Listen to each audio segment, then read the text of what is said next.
When organizations invite me in to speak at their conferences or to train their team members, we reveal trends that are impacting customer relationships. Check out these 4 customer service trends along with tips for capitalizing on them to help boost your business. Oh, and here's a tip. Be sure to watch this video right to the end because this last trend drives lawyers crazy because it seems so risky, and yet it has a powerful impact on boosting your business, so it's absolutely worth implementing.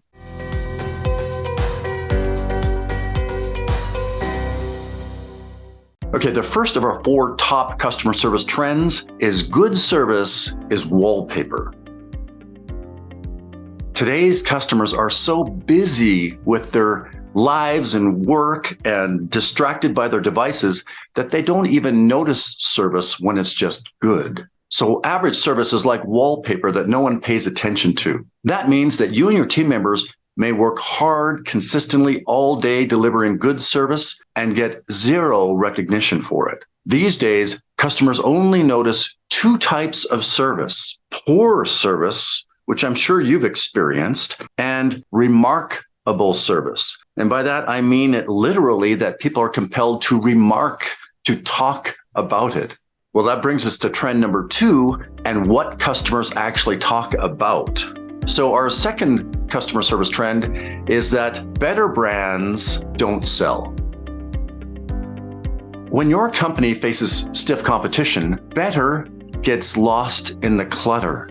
Lots of companies claim to have better service, and that's the problem, is that most customers just don't believe it. And why switch to better when what they already have is reasonably good? It's not enough to compel them to move. What compels customers to change the way they buy is not for better, it's for what makes you unique, what's different. What that ultimately means is that you and your employees need to focus on what kind of service is different from that which is offered by your competitors. We want to strive to be unique, not better. In other words, the goal is to disrupt our market, or one of our competitors will. Well, that brings us to our third customer service trend, and that is that choices just confuse. Oftentimes, employees and managers believe that we're doing customers a favor by offering them lots of choices. And studies like that at Columbia University prove that yes, lots of choices draws more interest from customers, but actually less buying.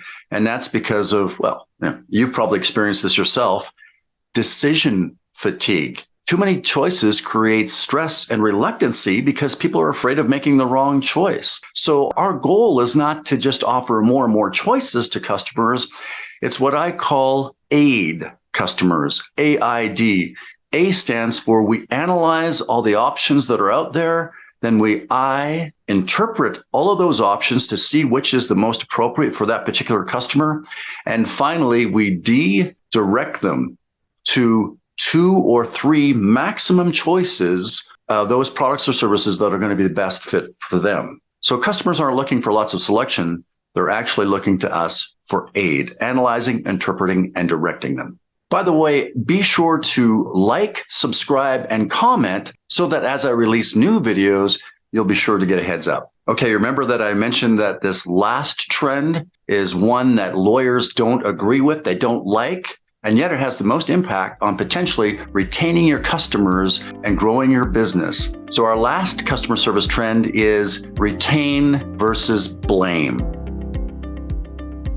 This may seem counterintuitive, but in today's litigious society, it's more important than ever that when we foul up as an organization, that we quickly admit fault and make amends to help regain that customer trust. And it's not just that we've learned that, we might get sued and lose, which we will if we've made a mistake or an error. It's more the factor that if we have an unhappy customer that we don't take care of or address right away, well, they can post things online about us that can go viral. And viral is an apt description because it's like a disease where people want to avoid us or doing business with us.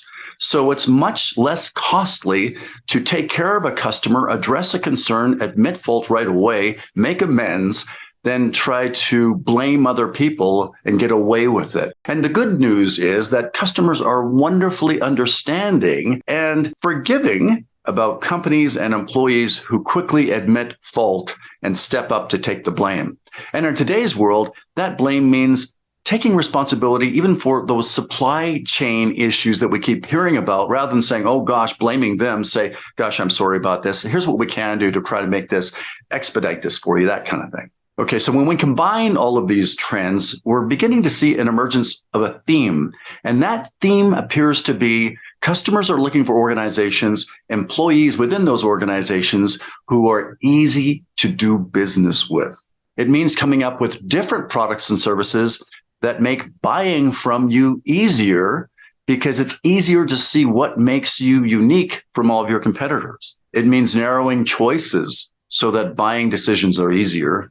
And it means training our frontline employees so that even when things go wrong, they have the skills and the ability and the intention to make it up to customers and regain that trust, even when things have gone wrong. Well, I hope you found this to be helpful. And if you like this video, I think you're going to love my 30-second training tips.